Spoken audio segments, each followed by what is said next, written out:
வணக்கம். நான் உங்கள் ஆதிரா.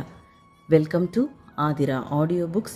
ராதையை கண்டு கொண்ட கண்ணன் சீசன் 3 சாப்டர் 24ல் என்ன நடந்ததுன்னு பார்க்கலாமா? என்ன திஷா, டீல் ஓகே தானே என சிரிப்புடன் கேட்டான் கியாஷ்.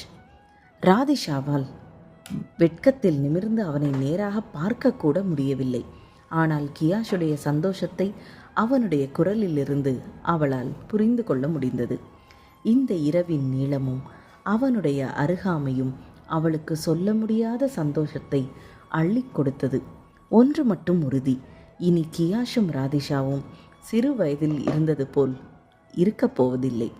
அந்த அன்பு இப்பொழுது காதலாக மாறி ஆழமாக வேரூன்றி மரமாக வளர்ந்து நிற்கிறது. ராதிஷாவை கவின் காரில் அழைத்து வருவதை ஈஸ்வரனிடம் ஏற்கனவே தகவல் சொல்லிவிட்டான் கவின். ஆகையால் ஸ்ருதியை ஈஸ்வரன் நேராக சென்று வீட்டிற்கு அழைத்து வந்து விட்டான். ராதிஷா வீடு வந்து சேர்ந்ததும் கவினுடைய கார் அங்கிருந்து கிளம்பிய பின் தான் அவளுடைய கண்களில் கட்டியிருந்த கட்டை அவிழ்த்தாள். அதற்குள் கார் வெகு தூரம் சென்று விட்டது. ராதிஷா அவளது அறைக்குள் உற்சாகமாக நுழைந்து படுக்கையில் சென்று விழுந்தாள். இந்த ஒரு உணர்வு அவளுக்கு மிகவும் புதுமையானதாக இருந்தது. இது கனவா நினைவா என்று கூட புரியாத ஒரு நிலையில் அவள் மிதந்து கொண்டிருந்தாள். இத்தனை வருடங்களாக இருவருக்கும் நடுவில் இருந்தது ஒரு ஆழ்ந்த அன்பு மட்டுமே. 10 வயதாக இருந்தபோது பார்த்த ஒருவனை காதலிக்க முடியுமா என்று கேட்டால் நிச்சயம் அதற்கு ராதிஷாவிடம் எந்த பதிலும் இல்லை. ஆனால் அவர்கள் இருவருக்குள்ளும் இதுவரை இருந்தது அன்பும் நட்பும் மட்டும்தான். ஆனால் இன்று அவர்களின் அன்பு வேறு ஒரு பரிமாணத்தில் அவளுக்கு தென்பட்ட போது அவளால் ஒரு முடிவுக்கு வர முடியவில்லை. யாரிடமாவது பேசினால் நன்றாக இருக்குமே என்று தோன்றிய போது ஸ்ருதியிடம் பேசலாமா என்று யோசித்தாள். ஆனால் அந்த யோசனையும் அவளுக்கு சரியாக படவில்லை. பின்பு அவளது நினைவுக்கு வந்தது அவளது அம்மா ராதா. இதுதான் சரியாக இருக்கும் என்று ராதிஷாவிற்கு தோன்றியதும் அவளது அம்மாவிற்கு ஃபோன் செய்தாள். ராதிஷாவிற்கு உள்ளுக்குள் பதட்டமாக இருந்தது. வீட்டை விட்டு வெளியேறி வந்தவளை எப்படி அவர்கள் பார்ப்பார்கள்? எப்படி அவர்கள் ஏற்றுக்கொள்ளப் போகிறார்கள்? எந்த விதத்திலும் அவளது பெற்றோர்கள் அவளை தவறாக நினைக்கக்கூடாது என்று கடவுளை வேண்டிக் கொண்டே இருந்தாள். அந்த புறம் ராதாவின் குரல் கேட்டது. பேபி என்று அழைத்தாள் ராதா. மம்மி, நான் உங்களை ரொம்ப மிஸ் பண்ணுறேன் என்றாள் ராதிஷா சினுங்களுடன். ராதாவின் முகத்தில் லேசான புன்னகை பூத்தது. வீட்டை விட்டு வெளியே போன காரணத்தையோ எங்கே இருக்கிறாள் என்ற விவரத்தையோ எதையுமே ராதா விசாரிக்கவில்லை. சரி பேபி, இப்போ என்னை ரொம்ப மிஸ் பண்ணுறதால பேபி திரும்பி வீட்டுக்கு வர போகிறாங்களா, இல்லை நான் பேபியை பார்க்க அங்கே வரணுமா என கேட்டாள் ராதா. மம்மி, கிண்டல் பண்ணாதீங்க, நான் பெரியவளாகி ரொம்ப நாள் ஆயிடுச்சு என்றாள் ராதிஷா. ராதா புன்னகையுடனேயே மீண்டும் தொடர்ந்தாள்.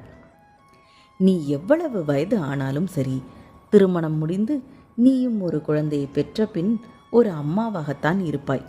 அப்பொழுதும் கூட நீ எனக்கு குழந்தைதான் என்பதை மறக்காதே என்றாள் ராதா. மம்மி என மீண்டும் சினுங்கினாள் ராதிஷா.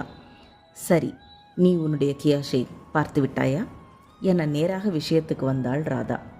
ராதாவிடம் எப்பொழுதுமே ராதிஷா எதையும் மறைத்ததில்லை. ராதிஷாவிற்கு கியாஷை மிகவும் பிடிக்கும் என்பதும் ராதா அறிந்ததே. அவளுடைய விருப்பத்திற்கு என்றும் ராதா குறுக்கே நின்றதில்லை. கிருஷ்ணன் கூட சில சமயம் ராதிஷாவின் போக்கில் அதிருப்தியாயிருப்பான். ஆனால் எந்த ஒரு சூழ்நிலையிலும் ராதா தன் மகளின் விருப்பத்திற்கு மாறாக நடந்ததில்லை. மம்மி, நான் கியாஷை கண்டுபிடித்து விட்டேன். ஆனால் ஒரு சிறிய பிரச்சனை என்றாள் ராதிஷா. ராதிஷா எதிர்பார்க்கவில்லை.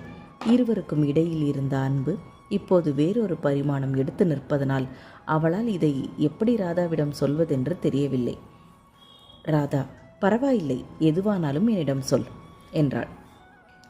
ராதிஷாவை பொறுத்தவரை கியாஷ் அவளை முத்தமிட்டது கூட அவளுக்கு தவறாக படவில்லை. இது மிகவும் சாதாரணம்தானே. கியாஷிற்கு அவளை அவ்வளவு பிடிக்கும் என்பதும் மறுக்க முடியாத உண்மைதானே என்று சாதாரணமாக எடுத்துக்கொண்டாள். ஆனால் இந்த விஷயத்தை ராதாவிடம் எப்படி சொல்வது என்று புரியாமல் அமைதி காத்தாள். அவளுக்கு வெட்கத்தில் முகம் சிவந்திருந்தது. மம்மி, என்னை எதுவும் கேட்காதீங்க என்றாள் ராதிஷா. சரி, ஓகே, நீ என்கிட்ட எதுவும் சொல்ல வேண்டாம். நீயும் வளர்ந்துட்ட, நான் உன்னை கண்ட்ரோல் பண்ணக்கூடாது என்றாள் ராதா. ராதாவிற்கு யார் மேலேயோ பொறாமையாக இருப்பது போல் தெரிந்தது. மகளிடம் சிறு மாற்றத்தை உணர்ந்தாள் ராதா. அதே நேரம் ராதிஷா, மம்மி, இல்லை இல்லை, அப்படியெல்லாம் சொல்லாதீங்க. நான் எவ்வளவு வளர்ந்தாலும் நான் எப்பவும் உங்கள் மகள் என்று சொன்னீர்களே என்றாள். ராதிஷாவின் பேச்சை கேட்ட ராதாவிற்கு சிரிப்பு வந்தது. சரி, அப்படியென்றால் நீ என்னிடம் சொல்ல முடிவு செய்திருக்கிறாய். சரி, சொல்லு. என்னால் உனக்கு ஏதாவது உதவ முடியுமா என்று பார்க்கிறேன் என்றாள். மம்மி, லவ் பண்ணால் எப்படி ஃபீல் பண்ணுவோம் என கேட்டாள் ராதிஷா. நீ இப்போது எப்படி ஃபீல் பண்ணுகிறாயோ அப்படித்தான் இருக்கும் என்றாள் ராதா சிரித்துக்கொண்டே. மம்மி, ப்ளீஸ் கிண்டல் பண்ணாதீங்க என்று சினுங்கினாள் ராதிஷா.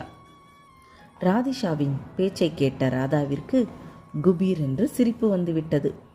நான் உன்னை கிண்டல் பண்ணினேனா? இல்லையே பேபி. ஸோ மொத்தத்தில் யூ ஆர் இன் லவ் என்றாள் ராதா. மம்மி என மீண்டும் சினுங்கினாள் ராதிஷா. அப்புறம் நீ ஏன் சொல்லு, எதுக்காக நீ கியாஷை பிடிக்கிறதுக்காக இவ்வளோ தூரம் போன என கேட்டாள் ராதா. ஏன்னு கேட்டால் நான் என்ன சொல்கிறது, எனக்கு கியாஷை ரொம்ப பிடிக்கும். என்னுடைய மீதி இருக்கிற லைஃப் பூரா அவரோடு இருந்தால் என்னுடைய லைஃப் நல்லா இருக்கும், சந்தோஷமாக இருக்கும், கலர்ஃபுல்லாக இருக்கும்னு நினைக்கிறேன். எப்படி நீங்களும் டேடியும் ஹாப்பியாக இருக்கீங்க, அதே மாதிரி நானும் கியாஷும் ஹாப்பியாக லைஃப் லீட் பண்ணணும்னு ஆசைப்படுறேன் என்றாள் ராதிஷா. என்னங்க, லவ் ஸ்டோரி எப்படி போகுது? பிடிச்சிருந்தா லைக் பண்ணுங்கள், கமெண்ட் பண்ணுங்கள். இந்த லவ் ஸ்டோரியில் அடுத்து என்ன நடந்ததுன்னு நெக்ஸ்ட் எபிசோடில் பார்க்கலாம். பாய் வியூவர்ஸ்.